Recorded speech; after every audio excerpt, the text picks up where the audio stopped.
Hello, and welcome to the Outcry Theatre Podcast. I'm Becca Johnson-Spinos, and I'm the Artistic Director of Outcry Theatre. Every episode of this podcast delves into the artistic process of creating theatre. This episode is about our current production of Dreams of Icarus, devised and created by myself, Becca Johnson-Spinos, Dylan Weand, and Logan Beutel.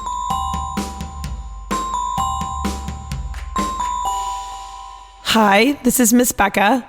I am coming to you literally from on stage at Dreams of Icarus. We are sitting at Icarus and Daedalus's table coming to you, so that's why the sound is a little bit strange. And I'm here with the two actors and co-creators of the piece. And why don't you guys introduce yourselves?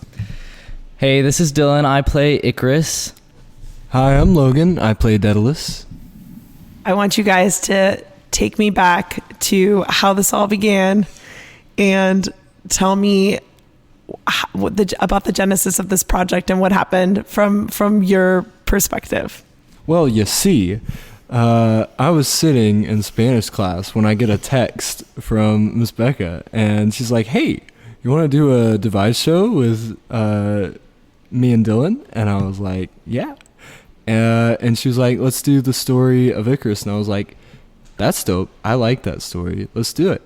And then Dylan was in on it, and then that was in April, and now we're in December. Yeah, I don't remember what class I was in. But yeah, I just remember early on in April getting this text and being added to a group chat with Logan and Becca, and I was like, what is going on? What is this about? But she talked us through this idea she had, and she was super excited about it, and yeah, we were just all for it. So you guys used the words devised piece, or Logan used the words devised piece. What does that mean?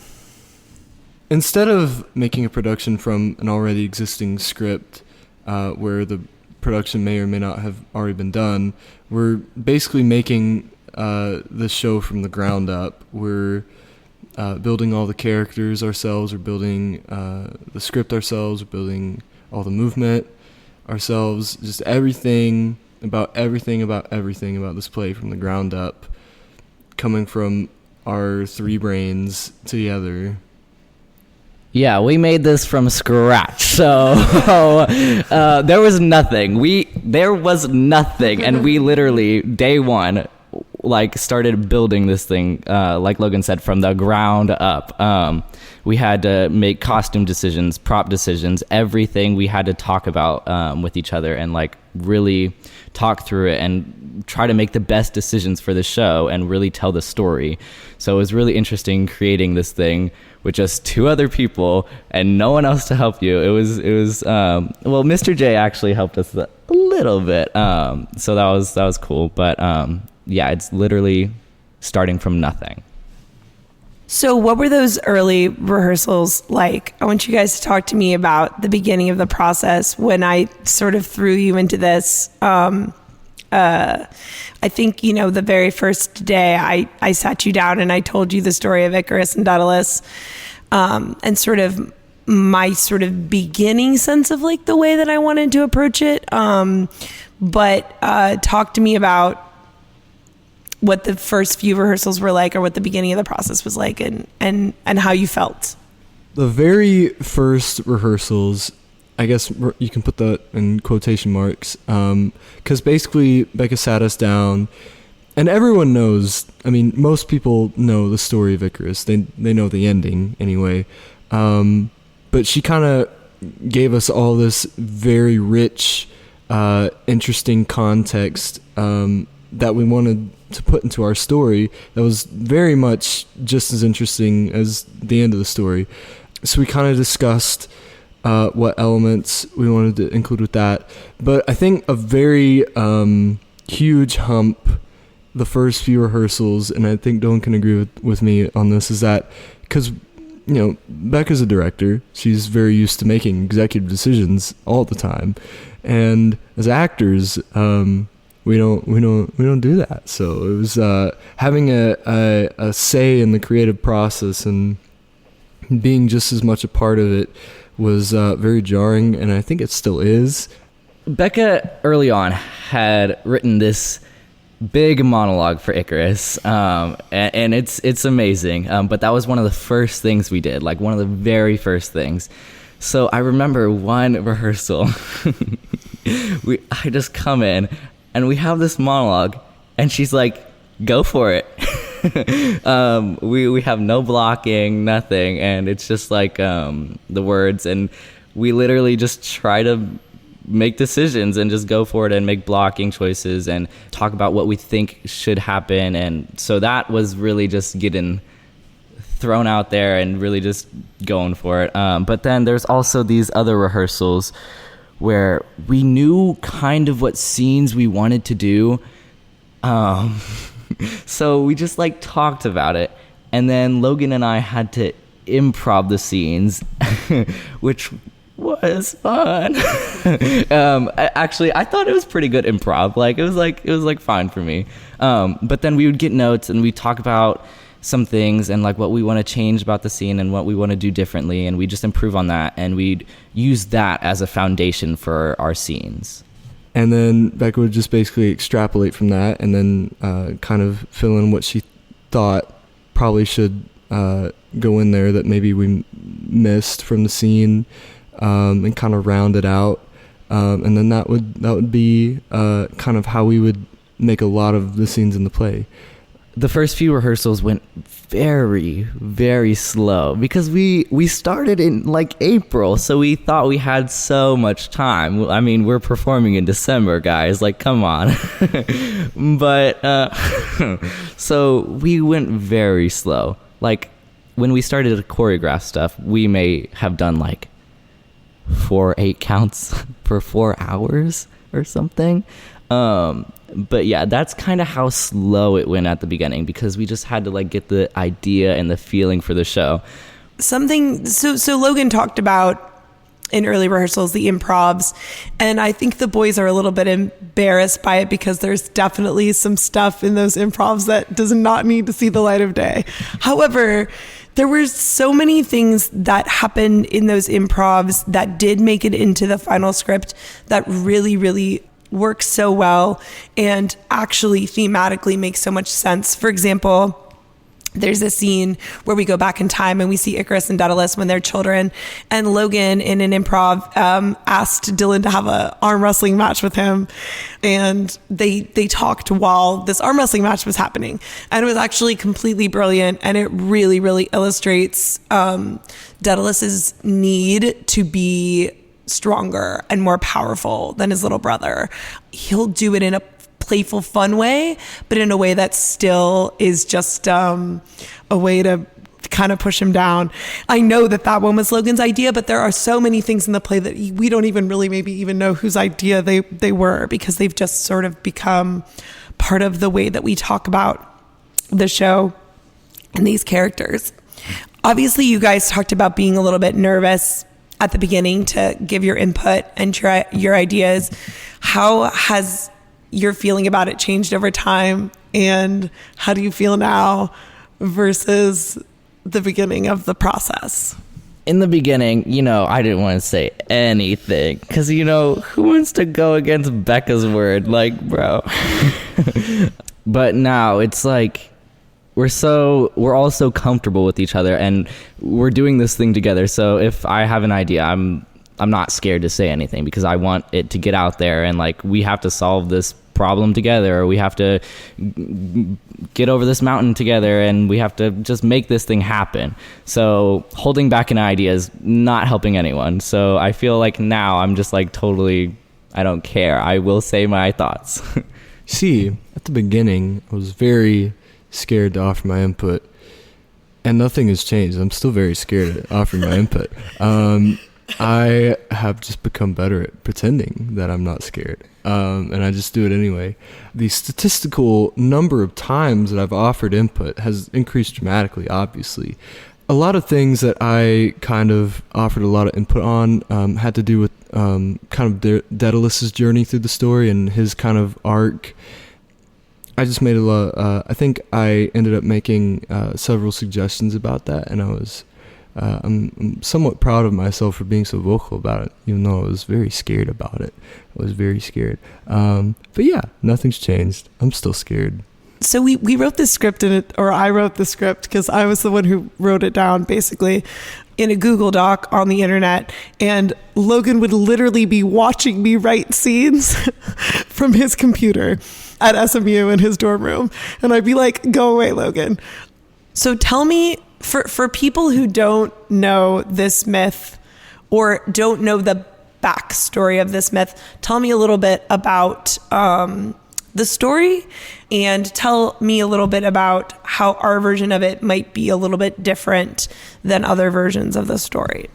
All right, so the two main characters of this myth are Icarus and Daedalus, and in the myth, Daedalus is Icarus's father. In our story, because of me and Dylan's age, we made them older brother and younger brother, Daedalus being the older brother and Icarus being the younger brother. And Daedalus is, both in the myth and in our version, an inventor, and he's a very renowned, very prosperous, successful inventor. And in our story, what we did for Icarus's character is that we made him the storyteller, a very profound, very poignant storyteller. That comes into play very much in the story, is the dynamic between their two very opposing aspirations and interests. And the setting of the story is in Crete, and Icarus and Daedalus have been thrown into this very tall tower by King Minos, who's the king of Crete. And basically the entire play is Icarus trying to kind of piece together from his limited knowledge and from what little he can get out of Daedalus, to piece together the story of like how they got there. Because it's a play and not your traditional story, and our setting is the tower, and Icarus is a storyteller, we have all these cool kind of ways of revealing the past, whether it's a flashback, whether it's a scene that they're acting out literally within the tower, which happens in our story, whether it's a mix of the two, whether it's a dream sequence, which we also have a lot of dream sequences. We have a lot of different ways of showing you as an audience these different things that have happened to them, and these things that might happen to them, and these dreams of things that they want to have happen to them. But we always keep coming back to the tower, which is our center. So there's a lot of movement in this play. Do you guys want to talk a little bit about that? What that was like, both conceptually and I guess to perform? So there's a lot of movement in this play. The proportion is about 70% text and 30% movement. There's a lot of movement. So much of it was just us coming in and being like, what the heck are we doing? So many nights, just like from just 4-hour rehearsals of us just like sitting down being like, what the heck are we doing for this movement piece? We have a lot of transitional movement, kind of carrying us from scene to scene. We also have a lot of kind of dreamlike movement, and there's definitely a lot of movement towards the end of the show with flying. We all agreed, most of me and Dylan's exhaustion and exasperation, that this movement needs to be the best it can be and the tightest it can be, and the storytelling, I think the storytelling is really the hardest part. I think the moves most of the time are not the problem. It's the storytelling with the moves and wanting to move the story forward and not just have it kind of be a pit stop of, all right, now we're talking, now we're moving, and having the movement be just as much a part of the storytelling as the text. We want this movement to be perfect, and yes, we have to storytell, but it's like perfect movement plus perfect storytelling. It kind of takes some time and work to do. So that's kind of what's challenging about all these dances. And when I mean all these dances, I mean like so many dances. So creating these dances, it took so much time. Like some rehearsals, like I said earlier in the podcast, we'd spend 4 hours on 4 8 counts. It's just, when you're trying to put 3 minds together and tell the story and you're like, how do we want to move according to our acting, and how do we want to go about this, and we have lifts and stuff that we have to conquer, and we really want this epic dance to happen, and not only are these dances extremely challenging, I kind of asked Logan and Becca if we could do this show barefoot because I felt like it would fit. And that's kind of taken a toll on Logan and I. Our little feetsies aren't doing so well, but I mean, it's all for the cause, you know. These dances are going to be epic. Dylan is a brilliant choreographer, and I pushed him very, very hard in this process to literally, when we did his monologue, like he mentioned before, he did not want to step 1 foot without me telling him what to do. I mean, he literally was like, he didn't want to do anything without a go from me. And I've spent the past year, basically almost, encouraging him and pushing him and challenging him with a bunch of choreography that I've just forced him to do, and sort of stood there and watched him think through and to do. I think particularly the fastest one we did was the very end of the play, which is this song called Lilies that Dylan actually brought to the table, and I wanted to use at the end. Talk about, I guess, your growth or your thoughts about your life as me forcing you to be this choreographer that I see in you. We had actually done this devised camp kind of at the very beginning of this process, and that was all about choreo and making dances and stuff. So that kind of sparked my mind a little bit. And then just with these dances, I felt like I kept getting more connected and kept wanting to make decisions, and I just felt certain ways. And I wanted to talk to Logan and Becca about my ideas and stuff. So I don't know. It just kind of happened. There's no real explanation. We would just have a new dance that we needed to work on, and I was like, oh, maybe we could do this or this. So throughout this process, I don't know. It's just, I feel so much more connected to my body, and Becca has pushed me to work on choreo and stuff. So, and I'm like, this dance has to happen. So someone's gotta say something. So for one example, we have some maze sequences, and they are hecka fast. But whenever Logan and I started working on it, we just started putting things together, and I don't know. I get into these modes sometime where I just have ideas, and I'm like, okay, this should be fast, and literally we can just move our hands like this, and then we're building, and then that's just the vibe of it. For some reason, it's just not as hard to think of choreo, because you just think of how you feel and what's going on, and it seems so much easier now that we've gone through this process. And yeah, talking about Lilies towards the end, it was weird because Becca was originally going to choreograph this dance, and she had her idea for it, and I was like, solid. I'm glad you have this. But then we get to rehearsal, and we just start listening to the song, and I'm like, oh, I think we should do this. And I just start moving, and sometimes we would just play music, and I just move, and then Logan would just do something, and we were like, oh wait, we like this. So it's kind of improv. I basically snatched it from her. That was one of the last things we did, so I felt so connected to my body and how I move. And because we've done so many dances in this show, I feel like we all know how we move and what we can do and our limits.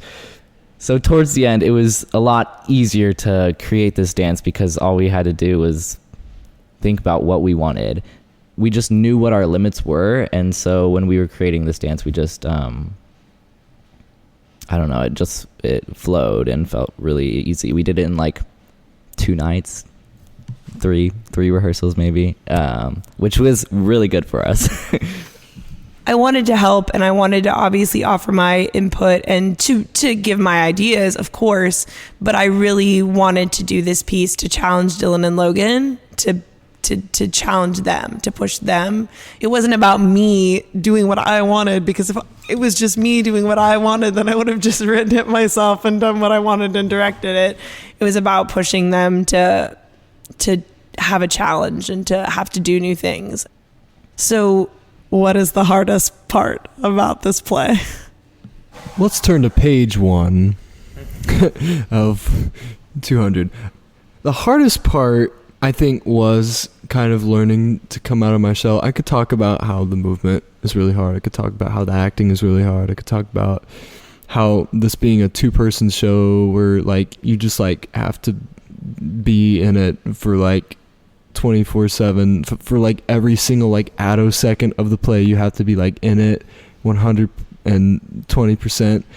But I think just the hardest part was kind of that first little hill where me and Dylan kind of had to both sort of get over being just actors and being part of the creative process and being big parts of the creative process.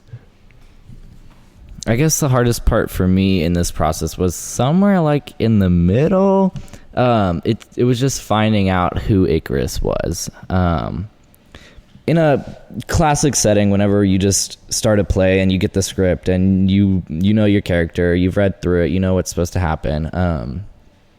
I feel like everyone gets the idea of their character, and now going through this process, that seems so simple, and sometimes it's easier just to make quick choices, and I don't know, that felt safe, but this process isn't safe. It's we had to develop this character, and it was challenging, and it made me think about like everything Icarus does, and we were building the script from page 1, and every rehearsal was just a new thing of just who is this guy that I'm trying to play, and really getting to know Icarus and his relationship with Daedalus, because whenever I get a character, I really want to know who they are. And so the middle part of this process was all about being true to Icarus and being really real and genuine and trying to make the right choices, that like the choices he would make and stuff like that.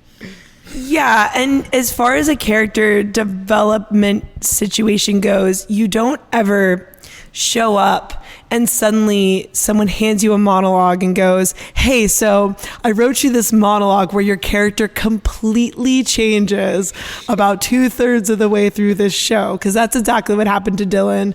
We had never talked about it. We had never had any discussions about it. I just showed up and I handed him a monologue called The Writer in the Tower, and it completely changes his character and throws it on its head. And he just kind of had to roll with it, because I don't think I think it was done. So like they weren't going to say no to this idea once it was done. But that's like a thing that never happens to you in a published script. You never have someone show up and go like, well, this is what your character does halfway through the show. So what's the most fun part about the show?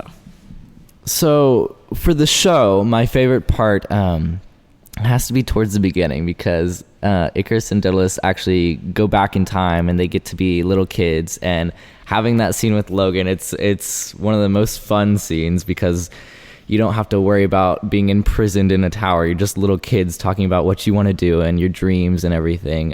So that's really special. I really like that scene.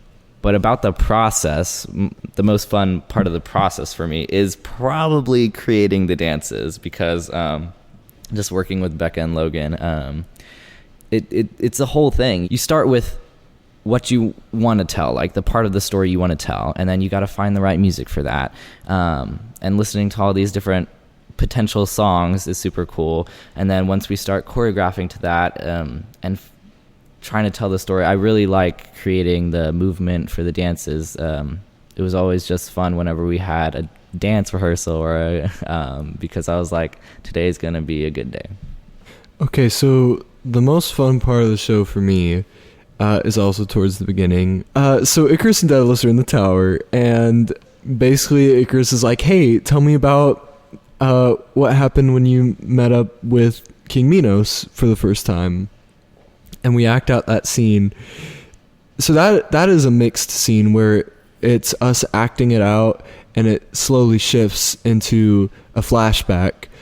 And when we're acting it out, it's probably, I think, one of the most genuine. I think I love it so much because it's such a genuine moment where me and Dylan really don't have to act, and we can just sort of let our personalities completely shine through because we're just having fun with each other and telling this story in the most fun way we can. In terms of the process, the most fun part, I think, it was also probably one of the more challenging parts, was I think finding these characters. I think these characters are extremely different from their myth counterparts, Icarus especially, and I think finding not only the characters themselves, but I think also finding the relationship. I think building the relationship was a very fun thing. So speaking of the characters, we've talked a lot about Icarus and Daedalus ad nauseum. They're guys, they're brothers. But spoiler alert, you guys actually play multiple characters in the show. What's that been like? And do you feel connected to those characters? And what's that sort of been like, having to develop different characters? And sometimes you're playing each other, because Dylan actually plays Daedalus in part of the show. So what's that like?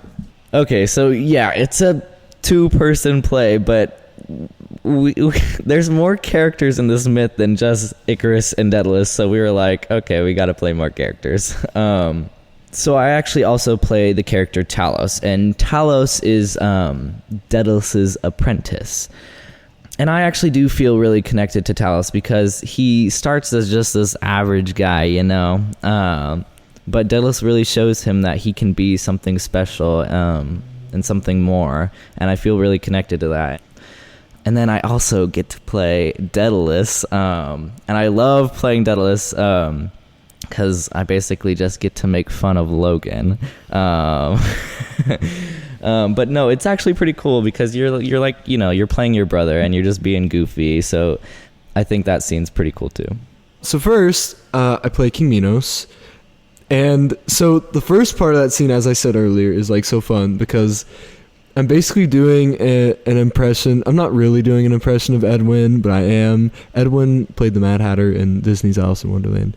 But it's really just that first part of the scene is just me trying to kind of test Icarus and just having fun with him. And then I also play the Minotaur in the Maze, which is dope-tastic. And I think the physicality is the coolest part of that because it's very bulky, but also very fluid. And it's sort of a weird dichotomy between those two things. It's also just really fun because I get to throw Dylan around. And then I also play Theseus later in the show.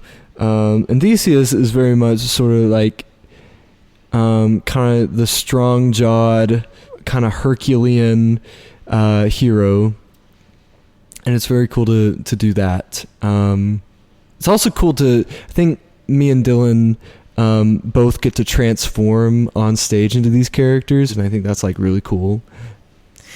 You guys have gotten stuck with me and I think my weirdnesses about the world, and I realized about 3/4 of the way through this show that this is just a play about work, and these two characters who are arguing about what work is important and whose work is more important and what kind of work is important. Did any of that like occur to you, or do you guys think about the fact that this play is all about that, or the fact that we literally have these two desks on stage and it becomes these two like work platforms where you guys are both working on stage and all of that? It's a theme that isn't in the traditional part of the myth because Icarus does not have a profession in the original myth. Really, most of the conflict between these two characters in our play is that they have these very opposing types of work. Icarus is very much a person who kind of concentrates on kind of keeping people's spirits up and making life worth living, as he says in the play.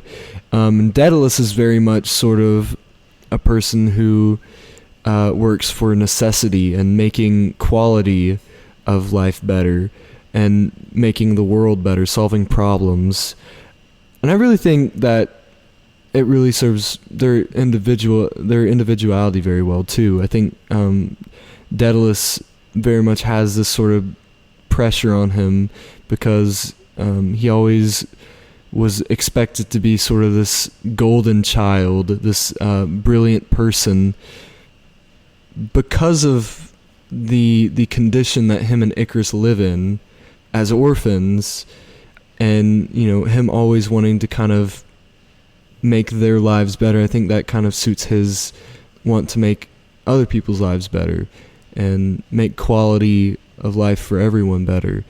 And I think that also, as he gets older, gets kind of corrupted. You'll see where it starts becoming more about revenue and about profit, and that plays a pretty big role in the story.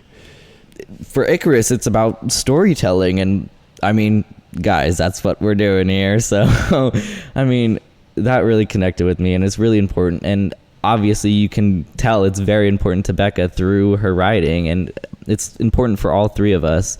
So, getting to speak for Icarus and getting to speak for all three of us, that storytelling is important, and it's really, really meaningful to us. It's a pretty awesome thing to do. Okay, so here we are. We started in April. It's December. We're in Tech Week. This thing is happening, whether we want it to or not, on Friday night. How do you feel? Are you proud? What have you learned? What is your general feeling about the play and what we're doing here? It's been a lot of work. There's been so many hours put into this thing, and it's crazy. It's just like crazy to think about, like, how much work has been put into this thing. There may have been some tears shed. Who knows? What can I say? But yeah, I mean, who would I be if I said I wasn't proud? I am so incredibly proud of what we did, because still sometimes we question, we're like, is this good? Like, some parts we're like, is this dance even good? But I think we're blind to how good it really is at this point, because we were really ambitious, and we've been ambitious this entire process. So we took nothing less than perfection. So of course I'm proud. We put in all this time and effort, and now we have this thing that's I think is going to be epic. And of course I'm a little nervous about it, but I feel safe that we took care with this production, and I feel very comfortable with what we've done. There's been a lot of work put into this. There's been a lot of productive and non-productive work that has gone into this. I think there have been some things. There's been a lot thrown at the wall. This wall has had a lot thrown at it. A lot of it has not stuck. But what has stuck, I think, has formed into and culminated into a very unique and special and just overall just a really great experience. And on the more mushy side of things, I would just like to take a moment to talk about Dylan Weand. I cannot imagine having done this with anyone else. I don't know. I feel like I would have gotten tired of someone, of being in a show with someone for 9 months, but I somehow have not gotten tired of Dylan. What I can easily take away from this process is that devised theater is not for the faint of heart. It's quite taxing at times. It's quite enjoyable at times. Either way, literal blood, sweat, and tears will always be present. But I think it's very worth it. I think that, if anything, this was worth it. It's a very special show. And the setting, the theater that the show is being performed in provides kind of a very intimate relationship between the audience and the actors. I think it's just a very unique and one-of-a-kind experience. And I think that if you don't come see it, you're a fool. Okay, well, that's it for the Icarus crew signing out. Thanks, guys. Thanks for doing this. Thank you. Thanks, y'all.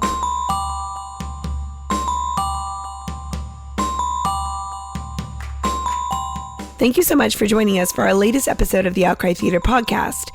You can purchase your tickets or find out more about this production at outcrytheatre.com. That's theater with an R-E. This podcast has been produced by me, Becca Johnson-Spinos, and edited by Jason Johnson-Spinos. If you enjoyed this podcast, please share it with your theater-loving friends.